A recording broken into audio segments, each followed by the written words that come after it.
세상에 변화를 이끄는 사람들이 있습니다. 많은 사람들이 살고 있지만 그들 가운데 유독 다른 삶을 사는 사람들이 있습니다. 사람들은 그런 사람들에게 열광하고 그런 사람들의 걸음을 통해 인류의 걸음은 발전해 왔습니다. 우리 주변에도 변화를 주도하는 사람들이 있습니다.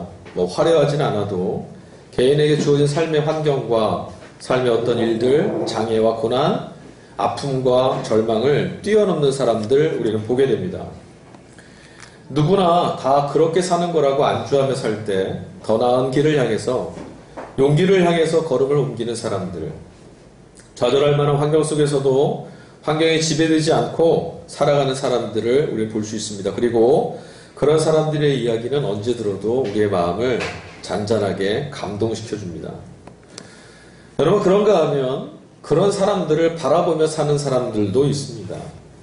이들 중에는 도전을 받아서 나도 그처럼 살아보겠다고, 나도 그렇게 삶을 변화시키는 새로운 삶의 걸음을 옮겨보겠다라고 걸음을 옮기는 사람도 있고요. 결국 그런 길을 걸어가는 사람들 달리 그냥 그럴 수도 있지, 나는 어쩔 수 없어 하고 돌아서는 사람도 있습니다. 여러분, 사실 어둠과 폭력, 기만과 아픔이 가득한 삶을 진실함과 정직함으로 아름답게 채우면서 행복한 삶을 살아가는 사람들은 많지 않습니다. 여하튼 여러분, 같은 기대지만 같은 삶을 살아가지 못하는 사람들이 우리 시대는 훨씬 많다는 것 우리는 알고 있죠. 여러분, 오늘 저는 이 말씀을 통해서 성령 강림절에 즈음하여 이런 질문을 우리 가운데 함께 나누었으면 좋겠습니다. 우리는 과연 신앙, 무엇을 추구하며 이 신앙의 길을 걷고 있는가? 여러분, 우리는 신앙생활을 하고 있습니다. 그렇죠? 신앙이라 함은 하나님을 믿으며 산다라는 거예요. 여러분, 우리가 하나님을 믿고 산다라는 이유가 뭡니까? 여러분들 안에는 내가 하나님을 믿고 내가 주님을 믿고 사는 이 신앙의 생활, 신앙의 삶을 살아가는 이유와 목적이 선명하십니까? 여러분, 무엇을 하든 목적이라는 게 다 존재하죠. 이유 없이 하는 그런 일들은 사실 없습니다. 다 뭔가를 하기 위하여, 하다못해 그냥 허드렛 일을 하더라도, 하다못해 그냥 몸 움직이는 거 하더라도 그 시간을 그냥 떼어보려는 목적이라도 있는 편입니다. 여러분, 이전까지 우리 삶을 에워싸고 있었던 여러 가지 무게와 짐으로부터 우리 구원받으려고, 영혼의 평안과 자유를 누리려고 우리는 이 신앙의 길에 들어섰습니다. 우리가 하나님을 믿는 이유와 목적은 하나입니다. 이 세상에서 벗어날 수 없고 이 세상의 굴레와 이 눌림으로부터 자유함을 얻는 길을 찾으려고 우리 주님 찾아온 것입니다. 그리고 오늘도 그 믿음의 걸음을 같이 옮기고 있는 거죠. 여러분, 이런 삶을 살아낼 수 있는, 그러니까 예수 그리스도 안에서 하나님을 믿고 사는 여러분의 신앙생활에서 하나님이 베풀어 주시는 구원을, 여러분이 그렇게 목적했던 영혼의 자유를 여러분 누리실 수 있기를 주의 이름으로 간절히 축원합니다. 여러분, 신앙은 구원을 찾는 길입니다. 신앙생활한다라는 것, 우리가 예수 믿는다라는 것은 우리 인생과 삶을 둘러싸고 있는 모든 굴레로부터 구원을 경험하기 위한 길이죠. 여러분, 이런 구원을 누리기 위한 걸음이 신앙인데 우리가 이런 구원을 경험할 수 없다면 우리의 이 걸음은 무언가 잘못된 게 분명한 거죠. 여러분, 신앙은 구원받는 길이라고 했습니다. 예수 그리스도 안에서 여러분 구원을 경험하는 것이 바로 신앙생활입니다. 여러분, 지금 그리스도 안에서 여러분 삶에 하나님께서 구원하시는 일들을 경험하고 계십니까? 예수와 함께 살아가는 것, 예수와 함께 주님이 부르시는 방향을 향해 나아가는 것. 왜? 그곳에 구원이 있으므로. 이게 신앙생활이거든요. 그런데 여러분, 혹시 여전히 그저 누군가 그리스도를 따라 걸어가는 믿음의 삶, 구원의 삶을 걸어가는 것을 보고 맞다, 그렇게도 살 수 있구나, 그렇게 바라만 보고 계시진 않는지, 혹은 그런 사람들이 있는 거고 그냥 이렇게 살다 가는 것이 그렇게 되돌아서시진 않는지 저는 오늘 질문하지 않을 수가 없습니다. 여러분, 은혜 없는 삶을 살고 계시다라면 돌아서야 합니다. 그리고 그 길에서 벗어나야 합니다. 하나님이 베푸시는 은혜가 여러분 손에 붙잡혀지지 않고 삶에 배어있지 않다라면 여러분 그곳에 가만히 계시면 안 됩니다. 하나님이 하늘에서부터 우리에게 베풀어 주시는 은혜를 맛보지 못하고 있다면 여러분 그곳에 지금 서 계시면 안 됩니다. 벗어나야 합니다. 벗어나는 게 구원입니다. 그리스도 예수 안에서 누리는 구원을 향해서 하나님이 주시는 은총과 기쁨을 향해 여러분 어떻게 해서든 고개를 돌려야 합니다. 그게 신앙입니다. 구원을 말하고 있는 세상의 방식에서 여러분 우리는 구원을 경험할 수 없습니다. 세상도 구원을 말합니다. 여러분 우리가 한 주간 동안 땀 흘리고 수고하는 것, 오늘 우리의 걸음을 하나님께로 옮기지 못하게 만드는 세상의 모든 걸음이 다 무엇을 말하냐면 구원을 이야기합니다. 여러분 한 주간 동안 열심히 살아가는 세상에서 무엇을 말하죠? 땀 흘리고 수고하라. 많이 가지고 많이 누리고 많이 쌓아두라. 많은 것을 얻고 명성을 가져라. 그리하면 너의 삶을 구원할 수 있다. 그게 세상의 구원이에요. 여러분 그러나 우리는 알고 있습니다. 세상의 구원으로는 우리는 구원을 경험할 수 없습니다. 세상이 말하는 것들 여러분 이것이 구원이다 말하는 것들 여러분 붙잡으셔 보셨죠? 그 붙잡고 나면 뭐 하던가요? 내가 붙잡은 것이 구원이 아님을 바로 깨닫습니다. 여러분 돈 많이 받으면 돈 많이 가지면 지금 수준에서 이 정도만 가지면 좋겠다고 해서 갖게 되면 어떻게 됩니까? 행복합니까? 아니요. 내가 가진 것이 작다라는 것을 알게 됩니다. 좋은 집을 하나 얻게 됐습니다. 그때 우리는 구원을 얻을 수 있습니까? 잠깐은 기쁠 수 있을 거예요. 그러나 그것이 고통과 상실과 억눌림 가운데 살아가는 우리 영혼을 구원해낼 수 있습니까? 좋은 집 갖게 되는 순간 우리는 내가 갖고 있는 것이 좋지 못하다는 걸 또 알게 돼요. 세상이 우리에게 이야기하는 구원은 다 이렇습니다. 손에 잡는 순간 그건 구원이 아닙니다. 이 사실을 빨리 깨닫고 빨리 이 길에서 떠나면 떠날수록 여러분 우리 기쁨과 행복은 더욱 가까워집니다. 신앙은 그 길에서 걸음을 옮기는 겁니다. 제가 어렸을 때요.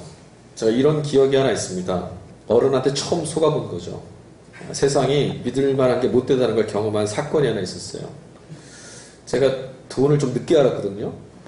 무슨 말이냐면 돈의 가치를 잘 몰랐어요. 그걸 칭찬받아서 좋은 줄 알았죠. 근데 그게 손해를 보더라고요. 명절날 어른들을 만나서 용돈을 두둑하게 받았습니다. 두둑하게 받은지 안 받은지 전 몰라요. 하여튼 주시니까 받았고 이걸 가지고 형들을 따라서 가게에 가면 뭔가 맛있는 걸 먹을 수 있어요. 근데 저희 작은아버지가 그때는 청년이었는데 저 앞에 와서 흥정을 하셨어요. 무슨 흥정을 했냐면 종이를 여러 장을 갖고 오셨습니다. 이거 돈인데 작은아버지가 널 위해서 희생할게. 너 한 장하고 내 거 5장하고 바꾸자. 어떤 상황인지 아시겠어요? 저는 10,000원짜리를 들고 있었고 작은아버지는 1,000원짜리 5장 들고 있었어요. 속았어요. 그래서 저는 5개나 갖게 됐다고 기뻐했죠. 우습죠? 근데 여러분 우리는 지금 이렇게 살고 있어요. 하나님이 우리에게 베풀어 주시는 은혜, 그 가치를 모르고 세상이 우리에게 이야기해 주는 몇 가지 그냥 헐벗을 때 잠깐 한 끼 면할 수 있는 거 그거 붙들고 좋아라 하고 또 혹은 그거랑 하나님이 주시는 걸 바꾸기도 하고 또는 하나님이 주시는 것의 기쁨을 알지 못한 채 그냥 몇 개 가지고 만족하며 살고 있다는 거죠. 여러분 어떠세요? 그리스도 안으로 뛰어든 저와 여러분, 오늘 우리는 여전히 세상에서 실패한 사람들처럼 세상에서 절망하고 슬퍼하는 사람들처럼 신앙의 자리에서도 그렇게 살고 있지 않습니까? 어떤 사람은 저 길을 가서 어떤 사람은 저렇게 걸음을 옮겨서 저렇게 살고 있는데 그런 사람도 있을 뿐이야. 그냥 멈춰서 있어서 성공을 기쁨을 누리지 못하는 것처럼 신앙의 자리에서도 여러분 그러고 계시지 않으세요? 그냥 그저 그렇게 매일 매주 똑같은 신앙의 생활에 여러분 안주하고 계시진 않으세요? 어쩌면 예수 안에서 누리는 하늘의 은총과 복에 대한 기대감 지금쯤 상실해 가고 계시지 않으세요? 여러분 하나님의 은혜가 하늘이 열리고 우리에게 부어주시는 은총이 성령이 우리 가운데 역사하시고 임재하신다는 그 감동이 여러분 안에 지금 소망으로 함께하고 있습니까? 한 주간 우리가 기대하고 바랬던 소망은 무엇이었습니까? 혹시 1,000원짜리 5개 받으려고 10,000원짜리 한 장을 그냥 버린 채 그렇게 살진 않으셨습니까? 주의 영이 임하여, 아까 우리 찬양 부를 때 감동이 되시던가요? 여러분, 여전히 세상 안에서 구원을 찾고 계시진 않습니까? 세상이 말하는 그런 구원, 세상이 이야기해 줬던 그런 구원을 혹시 예수의 이름으로도 그 구원을 지금 찾고 계시지 않으십니까? 하루하루 신앙과 관계없는, 구원과 관계없는, 삶의 행복과 관계없는 그런 세상에 올라탄 채로 하늘을 체념하고 그리스도께서 우리 가운데 이루시려 했던 그 역사와 감동을 상실한 채 그렇게 살고 계시진 않는지 오늘 이 시간 돌아보실 수 있기를 간절히 소망합니다. 네. 여러분, 하나님이 주시는 건 선합니다. 맞습니까? 네. 하나님이 주시는 건 옳습니다. 네. 하나님이 주시는 건 우리에게 유익함이 있습니다. 네. 그러므로 여러분, 하나님께서 베푸시는 것들을 사모하십시오. 네. 하나님이 주실 것들을 좀 기대하십시오. 네. 하나님이 우리에게 먹이시는 것들을 먹기 위해서 하늘을 향해 손을 드십시오. 네. 여러분, 너네 집 아빠한테 나 돈 좀 주세요. 나 건강도 좀 챙겨주세요. 이런 건 문제가 있죠. 우리가 하나님이 아버지 되심을 알지도 모른 채 돈 좀 주세요. 건강 좀 하게 해주세요. 형통하게 해주세요. 이걸 뭐라 하는 줄 알아요? 기복주의라고 그래요. 근데 여러분, 우리가 자녀가 맞고 하나님이 아버지 되심이 분명하다면 자녀가 아버지에게 구하는 건 당연한 거고요. 아버지가 자녀를 먹이는 건 당연한 겁니다. 여러분, 하나님을 향한 기대와 사모함이 여러분 안에 새롭게 다시 회복되고 일어날 수 있기를 간절히 소망합니다. 5,000원짜리를 간급하는 마음을 버리시고 하나님 아버지께서 채워주실 것들을, 하나님만이 먹이실 수 있는 것들에 대한 기대감을 여러분 안에 새롭게 하십시오. 좀 구하십시오. 세상에 말하는 구원 따위를 하나님께 구하지 마시고 하나님만이 나를 만족시킬 수 있는 구원을 내게 허락해달라고 구해보십시오. 여러분, 어떤 사람들은 여전히 우리 가운데서도 이 신앙의 자리에서도 뭔가 다른 삶을 살고 있습니다. 아시죠? 똑같은 교회에 똑같은 신앙생활을, 똑같은 예수를 믿고 똑같은 말씀을 듣고 있는데 어떤 이들은 언제나 어디서나 감사하고 언제나 기쁘다는 말들을 그들의 입속의 고백으로, 찬양으로 삼으며 사는 사람들이 있습니다. 여러분, 그런 사람들의 고백은 섣부르거나 가식적인 고백이 아닙니다. 내가 주와 함께 동행하니 기쁘고 내가 하나님 자녀 되었으니 행복하다고 말하는 그 고백은, 여러분, 이런 경험은 맛보고 경험하고 살아내보지 못한 사람은 절대로 알 수 없는 세계입니다. 내가 그리스도 예수 안에 용납되었다는 사실을 정말 맛보고 경험한 자들에겐 이보다 더한 기쁨은 없습니다. 하늘의 하나님이 내 아버지가 되신다는 것을 경험하게 되는 기쁨보다 더 큰 기쁨은 없습니다. 우리 심령이 정말 기쁨을 누리는 것은 땅에서 말하는 구원을 경험할 때가 아닙니다. 반대로 그처럼 오랜 신앙생활을 하면서도 이런 기쁨이 무엇인지조차 알지 못한 채 살아가는 이들도 있습니다. 저는 오늘 이 말씀 가운데 저와 여러분 안에 이런 사람들이 한 명도 없기를 간절히 소망합니다. 하나님의 은혜가 얼마나 귀하고 예수께서 우리 가운데 동행하심이 얼마나 큰 감격이며 성령이 우리와 함께 계신다는 것이 얼마나 말도 되지 않는 영광인지를 매일매일 맛볼 수 있는 저와 여러분 되기를 간절히 축원합니다. 여러분, 신앙이 이끌어가는 놀라운 하나님의 은혜를 누리지 못하는 사람들에게 특징이 하나 있습니다. 오늘 우리가 읽은 성서일과 본문 말씀 말고 삼독서 요한복음 말씀 보면 14장 말씀 8절에 가보면 빌립이 예수님한테 이렇게 말해요. 주님, 하나님을 좀 보여주십시오. 아버지를 좀 보여주십시오.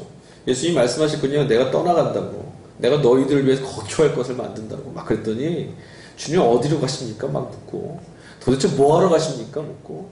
어떤 일을 할지 모르겠다고. 믿지 못하겠다라고. 하나님을 좀 보여주시겠죠. 이렇게 말합니다. 보여주기 이전에는 믿지 못하겠다는 거예요.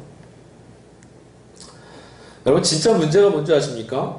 신앙 안에 있으면서도, 복음과 말씀 안에 있으면서도, 하나님의 초대와 사랑 안에 있으면서도, 하나님의 역사 가운데 살고 있으면서도 여전히 의심하고 여전히 번민하면서 정작 주신 기쁨이 무엇인지를 맛보지 못하며 살아가는 삶입니다. 여러분, 신앙의 길, 진리를 따라 살아가는 길, 이런 땅에서 하늘을 향해 살아가는 삶에 임하는 하나님이 공급하시는 기쁨, 우리 누려야 합니다. 그 기쁨을 여러분 맛보셔야 합니다. 어떤 사람들에게만 허락되는 것이니까 나는 괜찮아가 아닙니다. 하나님이 공급해 주시는 그 기쁨을 맛보지 않고는 주님을 향해 나아갈 수가 없습니다. 여러분, 왜 성경은 우리에게 믿으라 말하는데 우리는 믿지 못할까요? 하나님께서 우리에게 구원을 베푸신다라는 것을 성경은 말하고 있고, 우리의 내일의 삶도 우리의 인생도 주님께서 책임져 주신다, 이렇게 말씀하시는데, 여전히 주님 말씀 따라 살려고 하면 막막하고 두렵고 이렇게 세상에 나가 살으면 실패할 것 같고, 이런 염려가 우리 안에 왜 끊이지 않을까요? 왜 세상을 돌아볼 때마다 여전히 두려운 것일까? 여러분, 출애굽했던 이스라엘 백성들 아시죠? 그들이 하나님께서 인도하시는 놀라운 기적과 역사 가운데 바로의 손에서부터 구원받았습니다. 근데 그들이 광야에서 어떻게 했습니까? 끊임없이 하나님을 시험합니다. 끊임없이 하나님을 시험합니다. 과연 내 삶에, 과연 우리의 이 삶에 하나님 계시냐? 하나님 역사하실 수 있느냐? 모세 당신이 말한 대로 하나님이 그리하실 수 있느냐? 끊임없이 시험합니다. 근데 여러분, 이런 삶은 우리도 똑같이 살고 있습니다. 광야 앞에 섰을 때 우리는 똑같이 이렇게 질문합니다. 하나님이 과연 여기 계시냐? 과연 하나님을 따라서 이 길을 걷게 되면 가나안에 들어갈 수는 있느냐? 이 약속이 정말 내 것이 될 수는 있느냐? 우리는 그것을 하나님을 자꾸 시험하고 이렇게 말합니다. 빌립처럼 하나님 좀 보여주십시오. 광야에서 우리 이렇게 말해요. 가나안을 보여주십시오. 이게 얼마나 말도 되지 않는지 우리는 알고 있어요. 광야 한복판에서 가나안을 어떻게 봅니까?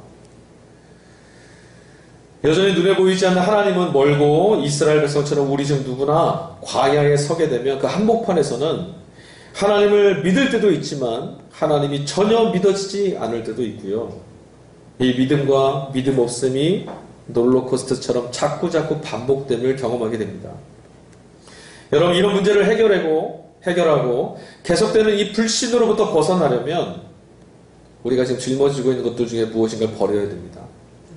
여러분, 우리는 지금